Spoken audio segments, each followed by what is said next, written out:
So I'm going to talk to you about synthesising the evidence to support breastfeeding practice. And one of the great things about going when other people have already spoken is that they've already set the scene for me. So a lot of the themes that have already been alluded to will resonate with my own presentation, which is great because I can confirm what's gone on before.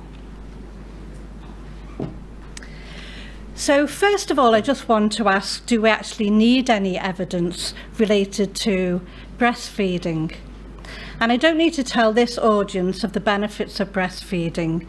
We know it's about warmth, we know it's about bonding, we know it's about security, and these things are all important.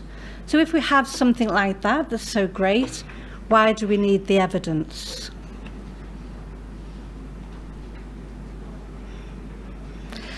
And throughout my career, I've heard lots of quotes like these, lots of people saying things like, it's something so natural, all women can do it, and it's like riding a bike. So let's look at this like riding a bike.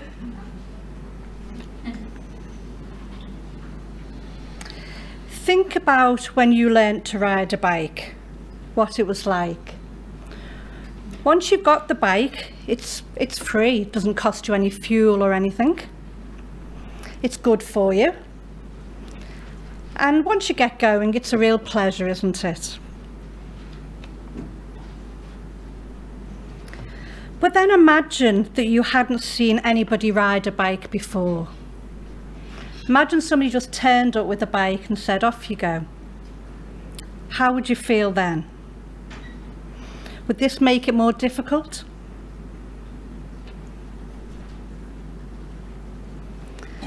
And then imagine you had a friend who had ridden a bike before, but she really struggled with it. She kept falling off. She didn't find it a pleasure. She was hurt and she showed you the scabs on her legs. How would you feel about it then? But being motivated, you persevered. You bought a bike, you read all the books, you knew the theory, you could do it. You were determined to be successful.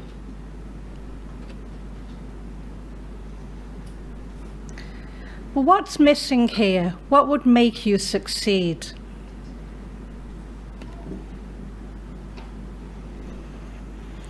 Anybody notice what's there in the picture? It's this person here, isn't it? The person who's offering support, who's going along that journey with you, the person that's offering encouragement and motivation. These are the things that are needed. So maybe we do need the evidence to find the best way to do this. And when we look at some of the global figures, you can see that breastfeeding rates vary across the globe, which does suggest that in some areas more support may be needed than others. You can see that the dark green colours are where breastfeeding at 12 months is prevalent, and then the lighter colours, for example the white of UK, is where very few people at 12 months are actually breastfeeding. So we have a bit of an issue. And if we continue to look at the global situation, we know that 78 million babies globally are not breastfed within the first hour of life. So that's 3 in 5 babies. That's huge. And this puts them at higher risk of death and disease and makes them less likely to continue to breastfeed. So if we look a bit closer to home, and you can see the rates in England, and you can see that these are pretty unacceptable. 74% of mothers start to breastfeed, 44% are breastfed at 6 weeks, 36% at 6 months, and only 1% of babies exclusively breastfeeding until they are 6 months old. So not a great picture. Now everybody reports their statistics differently, and I chose just 2 random ones related to Ireland.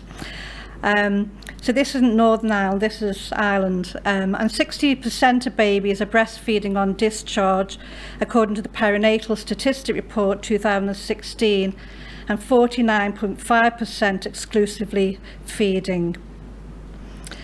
And then there's a paper in press at the moment that shows that 10.5% of mothers breastfeed exclusively for more than 6 months, 37.7% for less than 6 months, and 50.1% said they'd never done it.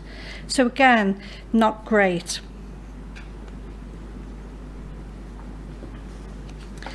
And this chart, I'll just give you a minute just to focus your eyes on it really. This was a surveillance study that was carried out by the World Health Organization, and it's currently in press at the moment.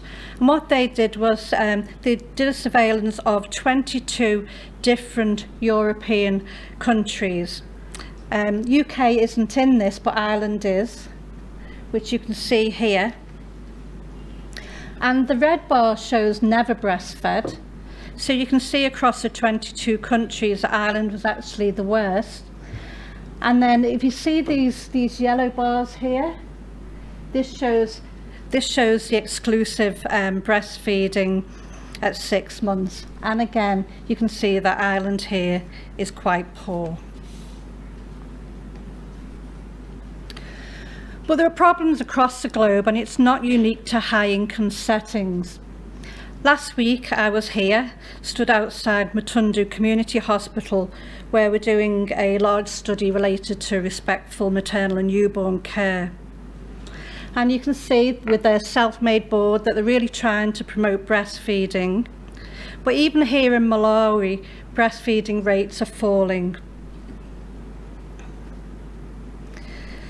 So in 2011, 71% were exclusively breastfeeding, and this has dropped by 10% in 2016.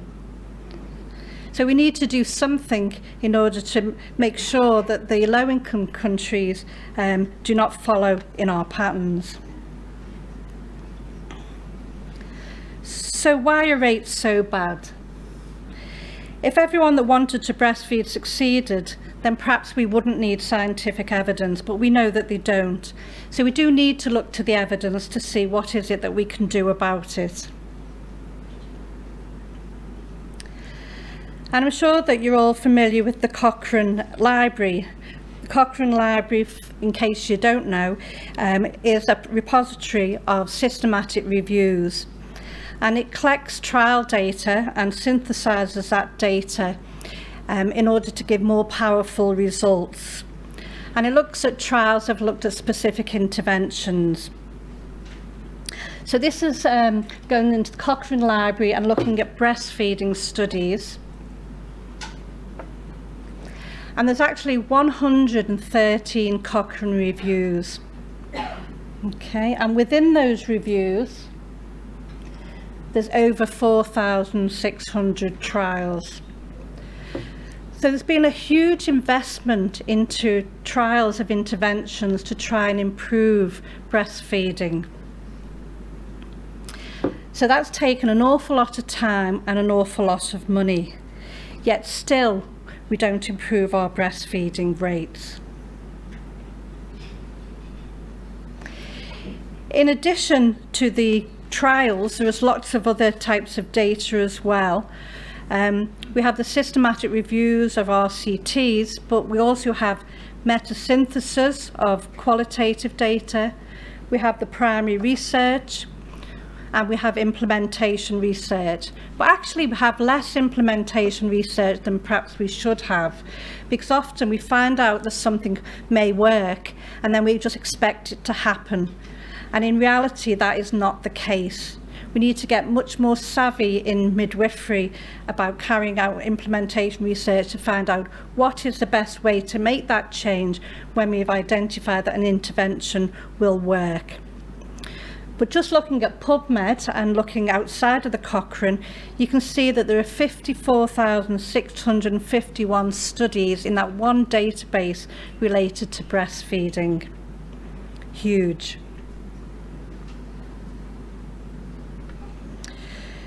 So how do we apply the evidence? And this is really important, and I was really pleased that previous speakers have talked about culture, so thank you very much for that. That was really helpful, because we know that breastfeeding doesn't happen in that vacuum. It's about culture, it's about environment, it's about peers, family support and body image. And I'm going to return a little bit to the body image shortly when I talk about a programme of work related to BMI and breastfeeding. Well, first of all, I just thought I'd share with you some interesting facts. So this is a few years ago now, but you can see that this chart looks at how acceptable people think it is for a woman to breastfeed in public. And this was a comparison between French women, American women and British women, and the same for the men. And you can see here that British women and men fare quite well on this. We could do better, but it's not too bad. But then the question was, where do you think it is generally acceptable for a woman to breastfeed? And I'll just give you a minute to look at this.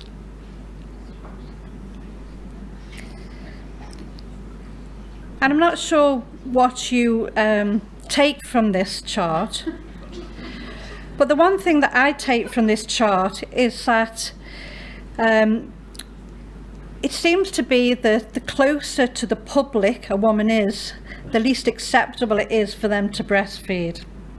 So it's more acceptable for them to breastfeed in a public toilet than it is in a restaurant, which is obviously totally unacceptable. And in a park or on the beach, where they could be miles away from anybody, it seems to be more acceptable than if they're in close proximity. So this is all really wrong. And I do like this quote here. If my breastfeeding offends you, feel free to put a blanket over your head. And somebody earlier was talking about putting a blanket over their head or a white tent. Well, maybe it should be the observers that put that over their own heads. That would be much more acceptable.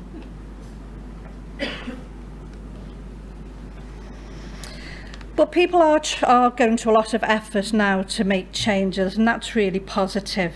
And this was an article in The Guardian that was praising some of the latest stores that have got adverts showing women breastfeeding. So this is talking about the Aldi supermarket, Sainsbury's supermarket, and also Adidas, and saying that it's, you know, that they're embracing breastfeeding, which is a positive.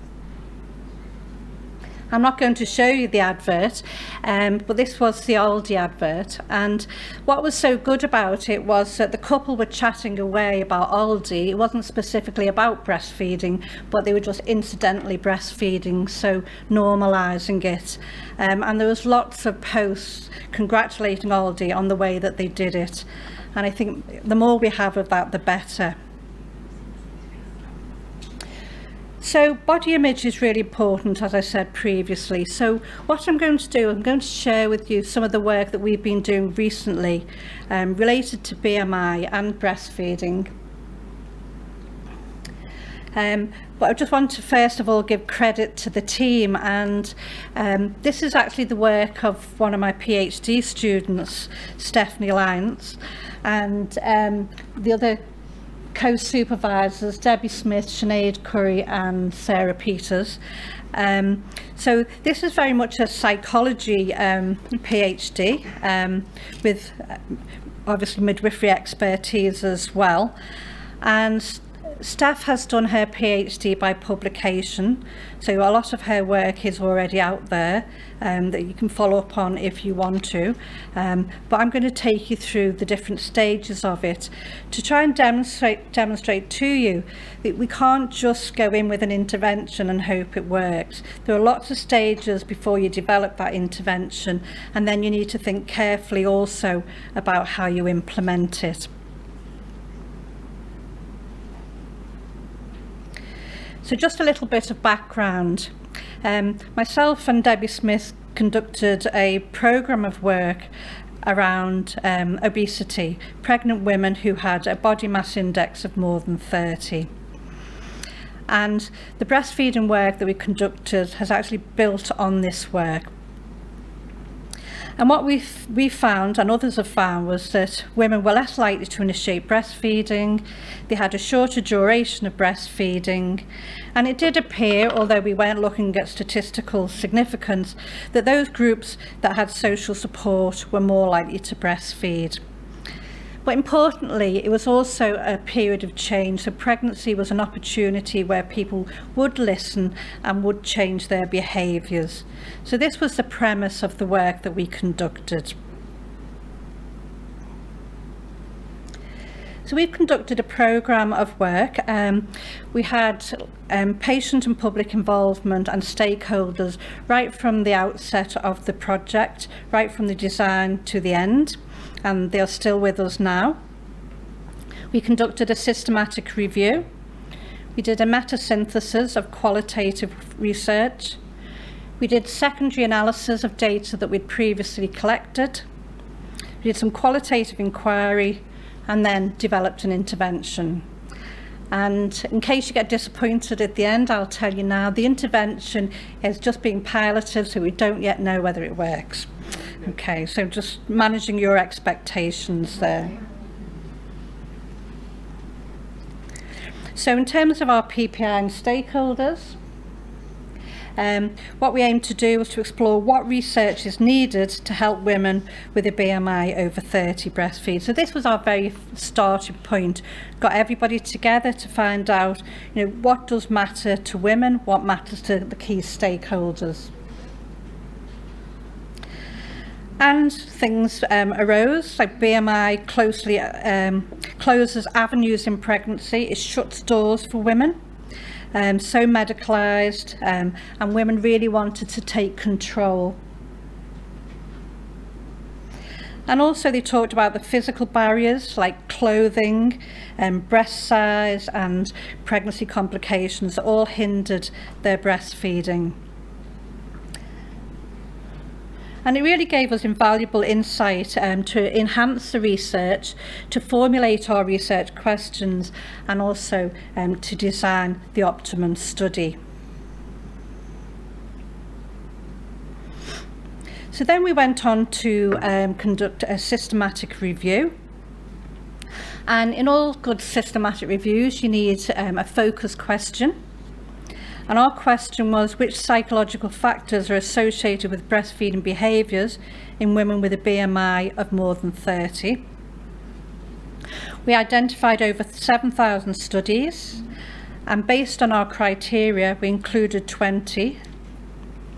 We identified 16 psychological factors, which related to 5 categories, which were intention to breastfeed, expectations and beliefs about breastfeeding, maternal confidence, mental health, and breastfeeding knowledge. And I think that all of these have been mentioned at some point this morning, which is great.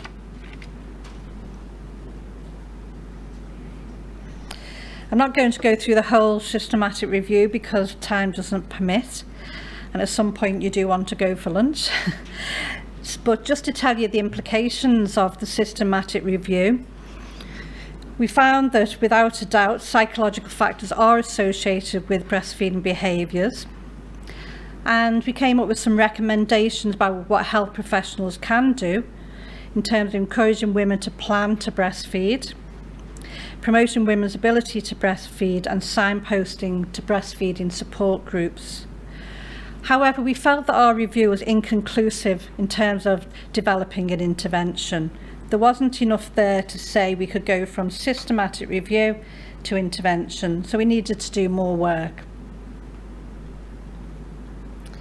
So then we decided we would conduct a meta-synthesis, because although the systematic review looks at interventions, it's also important to know what the experiences are as well.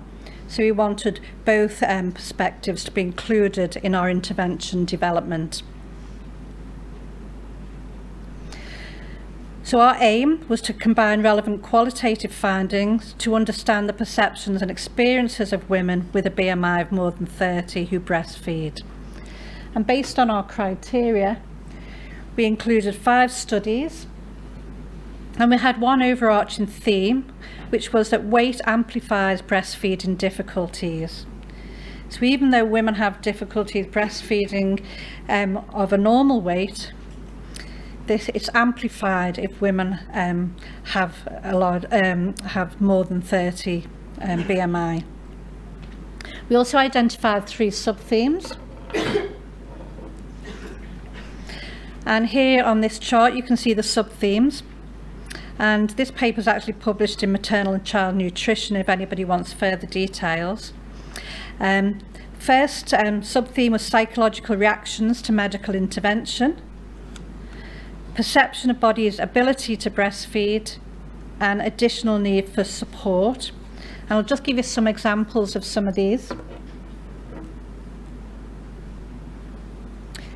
So if we look at psychological reactions to medical intervention, women with a high BMI were labelled as high risk in pregnancy, and this meant that they often felt out of control. They were usually disappointed with the birth experience, and they felt that there was a lack of privacy, and all this led to them feeling unmotivated.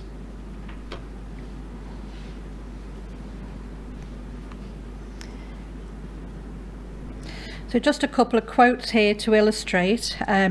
Eve, these are pseudonyms by the way, said, "I was just shaking all over, like complete shaking, so I was like, I don't feel like I can hold him." So this was a woman due to her medical condition feeling that she was unable to hold the baby and didn't get any support to do so. And then Alison said, "And then I got really bummed because she was only able to stay on me for a couple of minutes. The nursery came and got her because her blood levels were low. So the baby was removed, and this really unmotivated her to carry on."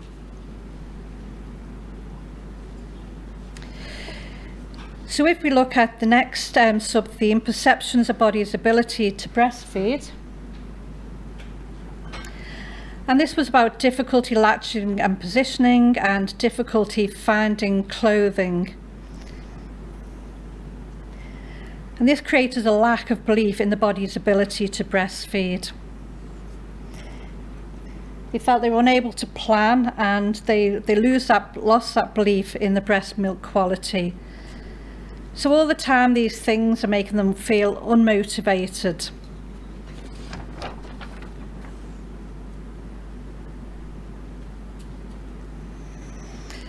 And this was actually from a health professional. They said she's probably over 300 pounds and tried to breastfeed, but this poor little baby, you try and nurse a little tiny baby and their nose is right next to their mouth, like truly was smothered by this woman's breasts. And I think the effort that it would go into for her to breastfeed was just too much. So this lack of belief in the woman being able to do it. And there's clearly additional need for support. When we look at latching and positioning, there was actually very, very little support to do this, and lack of social support as well. And women reported that they felt a nuisance. They didn't want to ask, and they felt uncomfortable. And there was a misunderstanding about the purpose of the service. They didn't feel that they could ask or that service was available to them.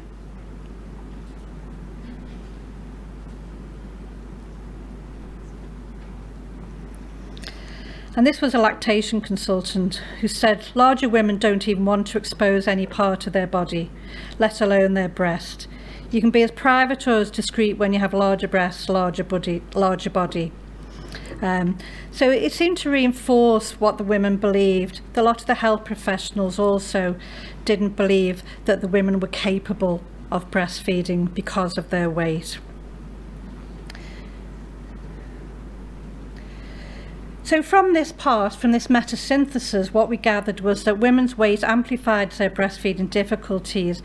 And similarly to the systematic review, we found that women needed to be empowered to breastfeed despite medical intervention, promote women's ability to breastfeed and produce good quality milk, and signpost to ensure understanding of the purpose of breastfeeding support. But again, we were still a little bit cautious about how do we build an intervention based on this. The pieces were starting to come together, but we weren't quite there. So we decided that we would actually look at the psychological factors in much more detail. And to do this, we did a secondary analysis of some previous data that we had. So the aim was to identify whether psychological factors associated with breastfeeding are reported by women with a BMI of more than 30 as part of their breastfeeding experience, and to examine how these factors influence breastfeeding behaviour. So this was data from 18 interviews with women with a BMI of more than 30 who'd breastfed. And we used deductive thematic analysis using framework of psychological factors identified in the systematic review. And all psychological factors reported, there was 1,048 quotes that were coded. So even though it was only 18 interviews, there was a huge amount of data.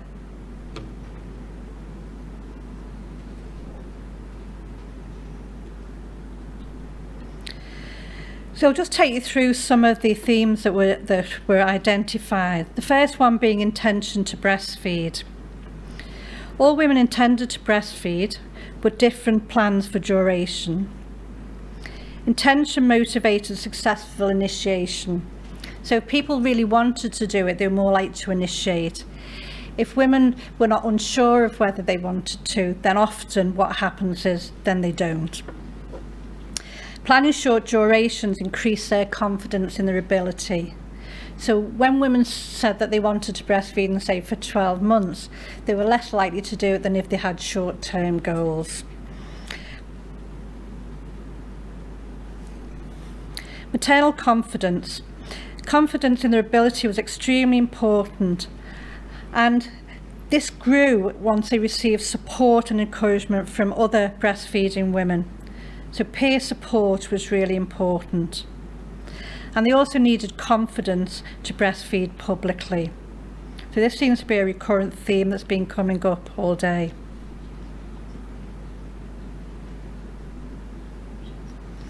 Expectations and beliefs about breastfeeding. Women believed in their breast milk's nutritional adequacy and sufficiency. So when women believed that, then it was helpful.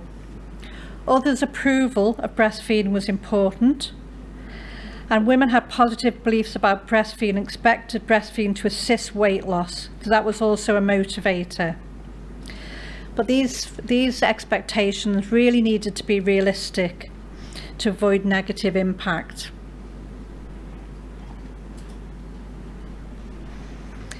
And breastfeeding knowledge. Factual knowledge promoted control and confidence in the person's ability to breastfeed, and social knowledge increased confidence and facilitated factual knowledge sharing.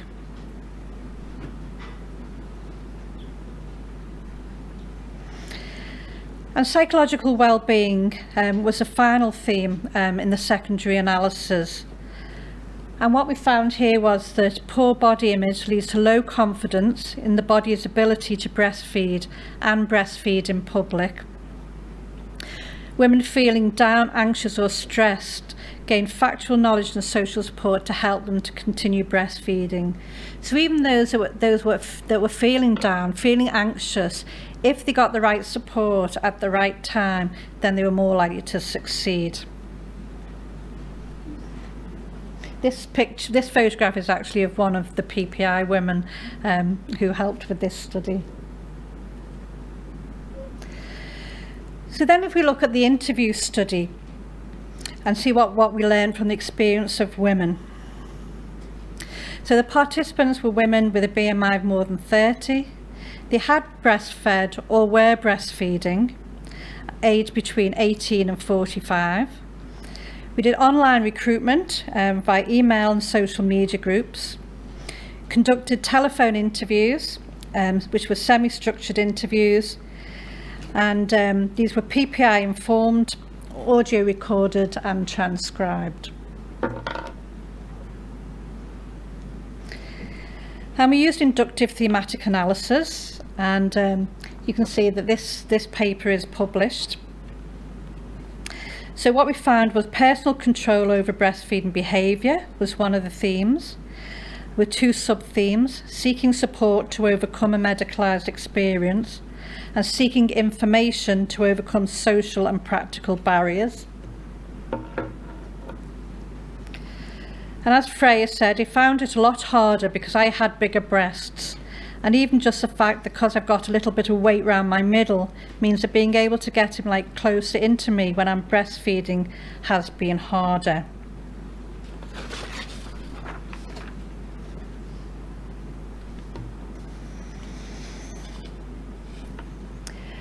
So the next theme was realistic expectations of the breastfeeding journey. And 2 sub-themes: being informed about weight, nutrition and breastfeeding, and normalising maintenance beyond 6 months. Because often women knew about the 6 months, but for those women who want to breastfeed beyond the 6 months, they felt that they often didn't get much support or information. And Bethany said, all the literature and everything was all geared up for like 6 months, isn't it? And then you kind of done your bit. Past 6 months, you kind of get in the, how long are you going to be feeding him for? After a year, they just realise you're slightly weird. And this probably resonates with people here as well, because, you know, you do hear that. You do hear people questioning, well, why are you still breastfeeding? It doesn't seem to be very well accepted.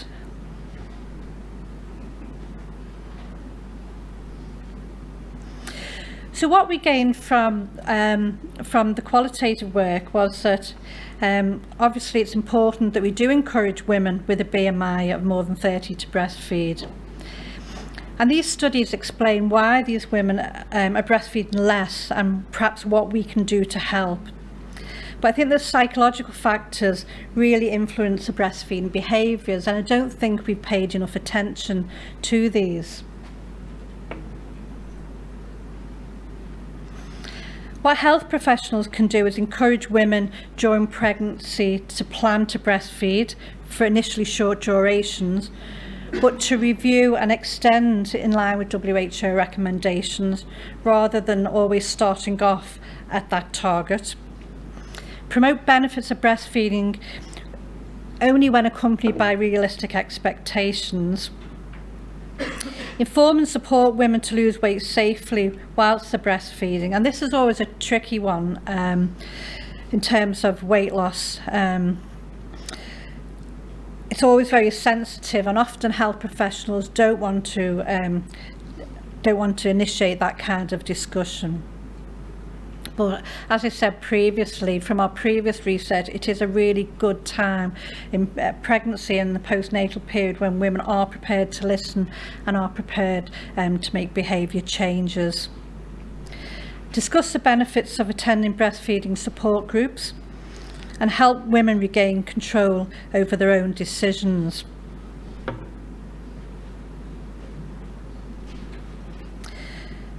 So in terms of the interventions, clearly we need evidence-based interventions.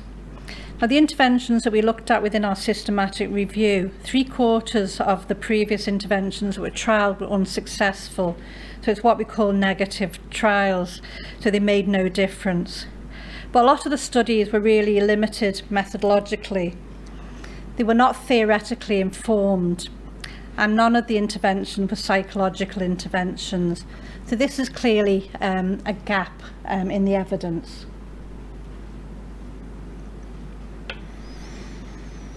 So our intervention's been built on women feeling in control of their breastfeeding behaviours, particularly when high risk. And I know this fits with some of the work that Marlene and her team are doing. It's about increasing realistic expectations, aligning health professionals' training with women's needs, and raising awareness of the importance of confidence and body image. So what we wanted to do was design an intervention to support intention and maintenance, and I'll just tell you a little bit about that. I think I've got that.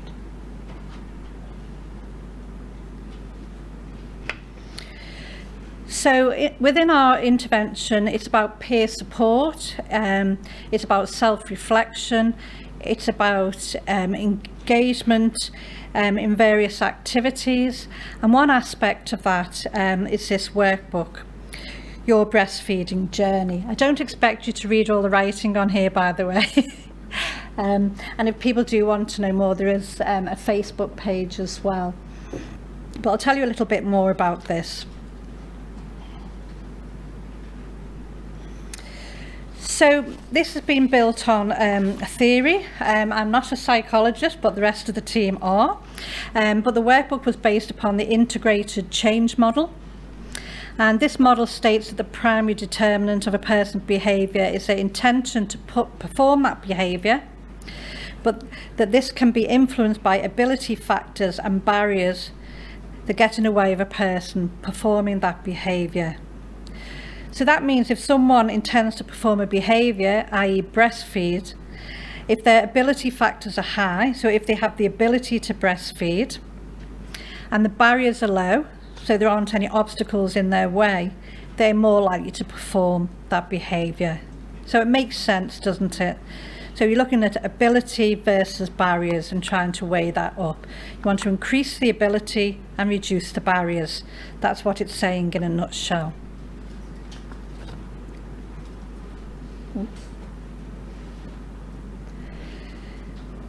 So within the workbook, there are lots of different activities that women can do. They either do it on their own or with their peers, and like myth-busting breastfeeding quiz is one of the activities. Why is breastfeeding important to me is another one. And there's lots and lots of different activities that they can do. They have the option of attending peer support groups as well, and they have an active Facebook page as well if they don't want that face-to-face engagement. Now, this intervention is currently being piloted by Stephanie, and depending on the outcome, we would take it further. So that's where we're at this actual process in time. So I just want to end really by going back to my original question, do we need the evidence? And I would say yes and no. I think no, we do not need to prove that breastfeeding is better. You wouldn't believe that there are still papers that are trying to do that. I think we know that beyond shadow of a doubt, breastfeeding is better. But we do need to find the best way to support women to achieve their individual breastfeeding goals. I think that's really important. But these do have to be properly informed, and they do have to be rigorously designed. And I do fear that often breastfeeding is a subject that people will conduct research in, lots of small studies, but we perhaps need a concerted effort and some collaboration to tackle some of the real issues, to come together, to look at the various populations, to carry out some meaningful research, because when I showed you the Cochrane review and you saw how many trials have been carried out, and often these trials are in one centre, one site, one intervention. You know, breastfeeding is complex in terms of a research subject. And I think that we need some complex interventions to be properly piloted, properly researched on a large scale to see what can actually work for different groups of women. Thank you for listening.